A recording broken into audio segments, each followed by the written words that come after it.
Bismillahirrahmanirrahim. Assalamualaikum warahmatullahi wabarakatuh. Bagaimana kabarnya antum pagi hari ini? Alhamdulillah luar biasa, tetap sehat, tetap semangat. Allah Akbar. Yes, yes, yes. Baik anak-anakku sekalian, sebelum kita masuk ke pembelajaran, maka terlebih dahulu kita membaca doa belajar. Silakan diatur posisi duduknya dan posisi tangannya dalam keadaan berdoa. Doa sebelum belajar. Wahid Isnain Salasah. Bismillahirrahmanirrahim.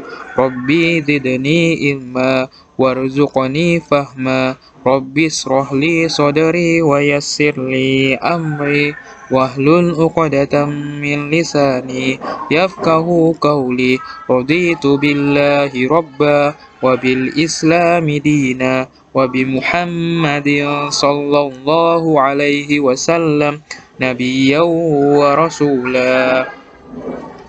Ya, alhamdulillah. Baik anak-anakku sekalian, sebagaimana seperti biasa, sebelum kita masuk ke pelajaran, Pak Rian mau ngingatin bahwa antum walaupun kita sedang belajar di rumah, antum harus tetap menjaga adabnya antum sebagai seorang siswa ya. Ketika ada gurunya sedang menjelaskan, antum menyimak video yang dikirim oleh Pak Rian.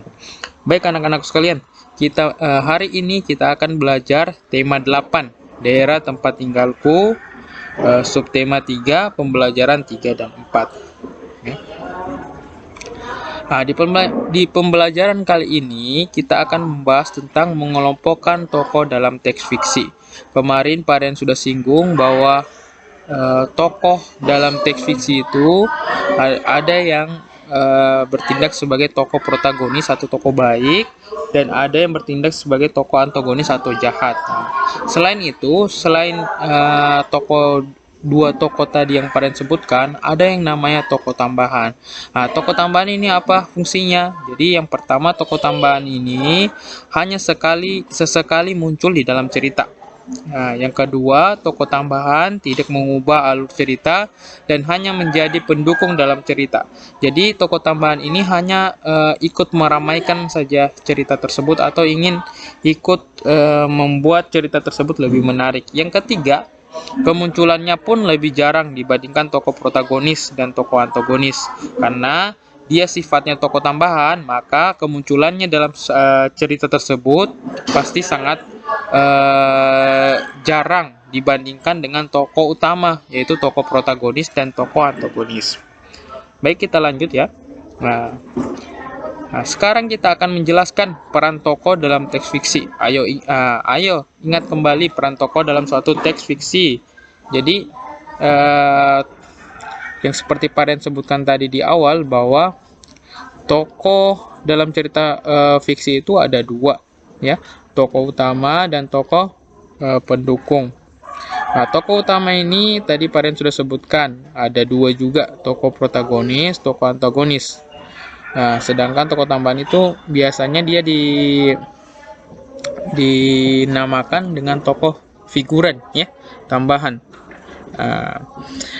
Perhatikan cuplikan cerita teks fiksi berikut. Si tengah kebingungan sementara angin masih bertiup kencang menerbangkan lebih banyak lagi atap pondok mereka. Ia menoleh ke kamar kakak tertua, tapi kamar itu kosong. Mungkin kakak masih berada di kebun. Batinnya berbicara, ayo kita cari kakak. Nah, ia pun menggandeng si bungsu pergi ke kebun. Nah, kalau kita perhatikan cerita tersebut, maka kita akan bisa mengkategorikan tokoh-tokoh dalam cerita tersebut. Yang pertama ada 3 tokoh, si tengah, tokoh kakak, dan si bungsu. Si tengah berperan sebagai tokoh protagonis karena berada di dalam konflik dan alur cerita. Tokoh kakak berperan sebagai sebagai antagonis yang menjadi lawan main si tengah. Dan si bungsu adalah tokoh tambahan yang menjadi penghias cerita. Nah, tokoh tambahan ini juga biasanya dia itu tidak terlalu banyak bercerita di dalam cerita tersebut. Dia hanya sebagai penambah atau sebagai pemeriah cerita tersebut. Maka dari itu, seperti yang Pak Rian telah bacakan tadi, cuplikan cerita teks fiksi yang antum sama-sama juga baca dengan Pak Rian, Di sini hanya ada 3 tokoh, tokoh antagonis, tokoh protagonis, dan tokoh tambahan. Tokoh tambahan diperankan oleh si bungsu, tokoh antagonis diperankan oleh si kakak, dan tokoh protagonis diperankan oleh si tengah. Baik, kita lanjut. Sekarang kita masuk ke pembelajaran PPKN ya, menjelaskan sikap terhadap perbedaan karakteristik individu. Jadi seperti yang kita ketahui bersama bahwa masyarakat Indonesia ini memiliki karakteristik yang beragam. Kita pasti atau antum pasti memiliki tetangga yang berlainan suku bangsa. Setiap suku mempunyai karakter dan kebiasaan yang berbeda-beda. Namun perbedaan karakter itu bukan penghalang terciptanya persatuan dan kesatuan. Contohnya antum di sekolah. Antum di sekolah itu kan terdiri dari banyak suku. Misalkan Fatih dari Jawa, Royan dari Aziz dari Buton, Aura dari Muna, Inaya dari Tolaki. Itu merupakan karakteristik atau keragaman yang dimiliki oleh siswa-siswa SDIT Insan Tamam. Tapi itu tidak melunturkan antum untuk menjaga atau untuk menciptakan rasa persatuan dan kesatuan, ya. Baik. Upaya yang dapat kita lakukan terhadap perbedaan karakter antara lain tidak menjelekkan suku bangsa lain, ya. Jadi kita nggak boleh menjelekkan suku bangsa lain. Kita menganggap bahwa kita juga tidak boleh menganggap bahwa suku kita itu yang paling benar, yang paling baik, sehingga suku yang lain itu kita anggap bahwa dia salah atau dia tidak baik dari kita. Itu nggak boleh. Justru dengan adanya perbedaan karakteristik keragaman, itu antum harus mempunyai sikap tidak menjelekkan suku bangsa lain. Habis itu kita harus bertutur kata yang ramah dan sopan terhadap teman-teman kita yang berbeda suku, ya, yang berbeda suku maupun yang sesama suku. Berteman dengan semua teman, tidak membeda-bedakan suku bangsanya, ya. Jangan antum mau berteman saja sama sukunya antum. Antum juga harus berteman dengan temannya antum yang berbeda suku, serta menghargai kebiasaan mereka, ya. Kebiasaan mereka mungkin bisa jadi mungkin ada yang nggak suka kalau di suku Muna itu dia lebih hobi makan itu menggunakan tangan. Kalau suku lain mungkin ada yang tidak suka makan pakai tangan. Maka dari itu ketika antum makan bersama, maka antum harus menjaga atau menghargai kebiasaan mereka, tidak memaksakan kehendak antum untuk mereka sama seperti antum, ya. Selanjutnya, manfaat dari hadirnya perbedaan karakter antara lain terciptanya kerukunan antar sesama, menambah wawasan keanekaragaman suku bangsa dan adat istiadat, serta menumbuhkan rasa persatuan untuk menjaga keutuhan negara kesatuan Republik Indonesia, ya. Baik anak-anakku sekalian, kita lanjut ya. Sekarang kita akan bahas tentang mengelompokkan jenis-jenis pekerjaan, ya. Seperti yang kita ketahui bersama, jenis pekerjaan yang ada di masyarakat itu beragam, ya. Ada yang dokter, ada yang pekerjaannya jadi supir, ada pekerjaan jadi tukang bangunan, ada pekerjaan yang jadi nelayan dan petani. Itu semua adalah contoh beragam jenis pekerjaan yang ada di masyarakat. Kita tidak boleh menghina pekerjaan seseorang itu karena menurut kita pekerjaannya itu mungkin dalam pandangannya kita itu rendah, ya. Itu kita nggak boleh menghina karena yang jadi tolak ukurnya kita sebagai muslim yaitu halal dan haram, ya. Walaupun pekerjaannya antum bisa menghasilkan mobil, bisa menghasilkan rumah yang bertingkat-tingkat, tapi kalau uangnya itu diperoleh dari hal yang haram, maka itu tidak ada nilainya di mata Allah Subhanahu wa taala. Ya, baik. Namun pekerjaan-pekerjaan tersebut dapat dikelompokkan menjadi dua, yaitu pekerjaan yang menghasilkan barang dan pekerjaan yang menghasilkan jasa. Apa sih itu pekerjaan yang menghasilkan barang? Jadi pekerjaan yang menghasilkan barang ini merupakan pekerjaan yang memproduksi berbagai benda yang dapat digunakan untuk kebutuhan sehari-hari. Contoh yang bisa antum lihat dalam kehidupannya antum sehari-hari, bisa jadi antum membutuhkan tas untuk ke sekolah. Itu adalah merupakan jenis pekerjaan yang menghasilkan barang. Sedangkan pekerjaan yang menghasilkan jasa merupakan pekerjaan yang tidak menghasilkan barang, melainkan menghasilkan jasa yang dapat dinikmati oleh orang lain. Maksudnya dinikmati itu tanpa harus kita bawa pulang ya. Itu berarti bukan jasa, tapi itu adalah barang. Sedangkan kalau jasa itu kita hanya bisa nikmati. Contohnya misalkan antum memesan barang melalui ojek online ya. Itu adalah merupakan pekerjaan yang menghasilkan jasa ya. Pekerjaan yang disediakan oleh ojek online itu adalah pekerjaan yang menghasilkan jasa pelayanan ya, pelayanan dalam bentuk jasa. Jasanya apa? Jasanya mengantarkan pesanannya antum itu ke tempat yang dituju. Baik, kita lanjut. Di sini Paden sudah menuliskan berbagai macam bentuk pekerjaan ya. Sekarang antum bisa kelompokkan menjadi dua jenis pekerjaan, yaitu pekerjaan yang menghasilkan barang atau pekerjaan yang menghasilkan jasa. Contoh misalkan yang pertama ada dokter hewan. Dokter hewan ini merupakan jenis pekerjaan apa? Ya, betul sekali. Dokter hewan ini merupakan jenis pekerjaan yang menghasilkan jasa pelayanan ya. Pelayanannya apa? Menyembuhkan hewan peliharaannya antum ya. Itu merupakan pelayanan yang disediakan oleh dokter hewan. Terus kita masuk ke kedua, ada pramugari. Pramugari ini jenis pekerjaan jenis apa? Ya, betul sekali. Ya, sama ya dengan dokter hewan tadi. Dia menyediakan jasa pelayanan pramugari. Karena Paden belum pernah naik pesawat, ya. Jadi Paden belum tahu itu jasa pelayanannya seperti apa. Baik, kita lanjut di contoh berikutnya, petani bayam. Petani bayam ini jenis pekerjaan jenis apa? Ayo, coba tebak. Iya, betul sekali.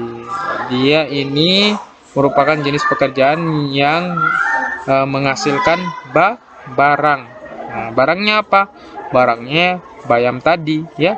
Karena pengertian dari jenis pekerjaan yang menghasilkan barang ini adalah membuat atau mendistribusikan barang. Jadi petani ini menanam barang. Oke. Kita lanjut ya ke pembelajaran selanjutnya, yaitu menjelaskan corak kegiatan ekonomi di lingkungan sekitarnya antum. Tentu di lingkungan sekitarnya antum itu banyak orang ya yang memiliki latar belakang kegiatan ekonomi yang berbeda-beda. Misalkan mungkin ada di tetangganya antum yang jadi dosen, ada yang jadi guru, ada yang jadi dokter. Itu merupakan salah satu corak kegiatan ekonomi yang ada di lingkungan sekitarnya antum yang berbeda-beda. Yang pertama, manusia melakukan kegiatan ekonomi untuk memenuhi kehidupan sehari-hari. Jelas ya, manusia itu melakukan kegiatan ekonomi untuk memenuhi kehidupan sehari-hari.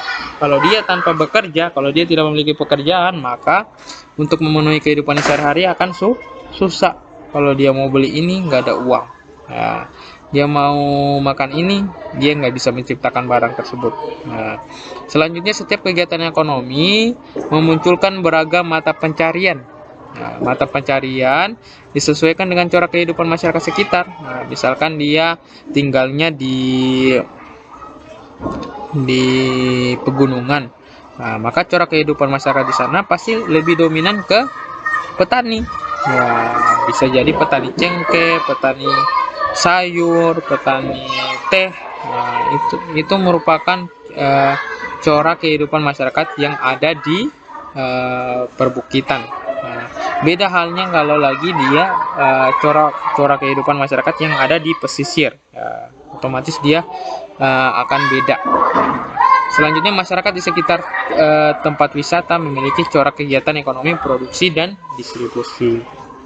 Ya, baik, kita masuk ke pembelajaran terakhir, yaitu menjelaskan sikap toleransi dalam keragaman.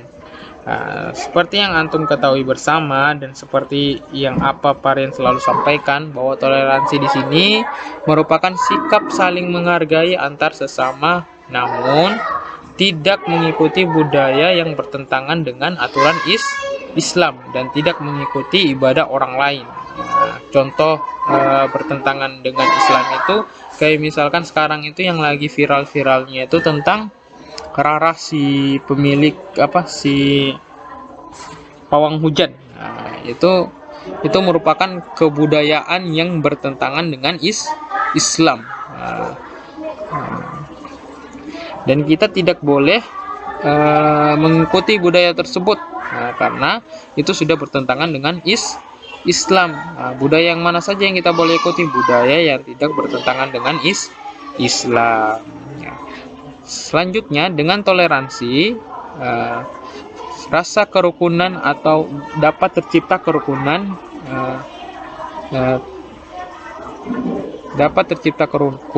di masyarakat. Toleransi dapat diwujudkan melalui tindakan-tindakan sebagai berikut. Yang pertama, tindakan dengan tidak memaksakan kehendak kepada orang lain. Kita nggak boleh memaksakan kehendak kita kepada orang lain. Artinya kita nggak boleh menyuruh teman kita yang mempunyai perbedaan untuk sama dengan kita. Berarti kalau antum memaksakan itu, antum sudah tidak memiliki sikap toleransi. Yang kedua, menghargai dan menghormati pekerjaan orang lain. Ya, seperti yang apa Paren sebutkan di awal, bahwa kita harus menghargai dan menghormati pekerjaan orang lain. Tentunya yang kita harus hargai dan menghormati pekerjaan orang lain itu yang tidak bertentangan dengan syariat, yang tidak pekerjaannya itu tidak haram, ya. Walaupun dia jadi pemulung sampah, ya, atau pemulung, itu kita nggak boleh menghina pekerjaannya selagi pekerjaan itu halal. Yang ketiga, saling membantu antar sesama. Kita harus saling membantu antar sesama. Walaupun kita beda suku, budaya, ras, ya, kita harus saling membantu. Yang keempat, senantiasa membantu tetangga yang membutuhkan pertolongan. Ya, betul. Kita harus selalu memuliakan tetangganya kita, membantu tetangga kita yang mengalami kesusahan. Yang kelima, bekerja sama dengan orang lain tanpa membedakan ras, agama, dan budaya. Contoh yang ada di masyarakat itu seperti gotong royong. Gotong royong membersihkan lingkungan rumahnya antum. Biasanya kerja bakti. Itu. Baik, kita lanjut di poin ke-6, ya. Yang poin ke-6 ini mengutamakan kepentingan bersama di atas kepentingan pribadi. Baik. Jadi itu tentang materi toleransi. Tapi sebelum itu, Paren ingin mengingatkan kembali bahwa memang kita di dalam agama Islam itu Allah menganjurkan kita untuk saling menghargai perbedaan yang ada di muka bumi ini. Tapi kita tidak boleh mengikuti budaya atau agama yang lain, atau budaya yang bertentangan dengan Islam. Kenapa? Karena yang kita pahami bahwa agama yang diridhoi oleh Allah Subhanahu wa taala itu cuma agama Islam.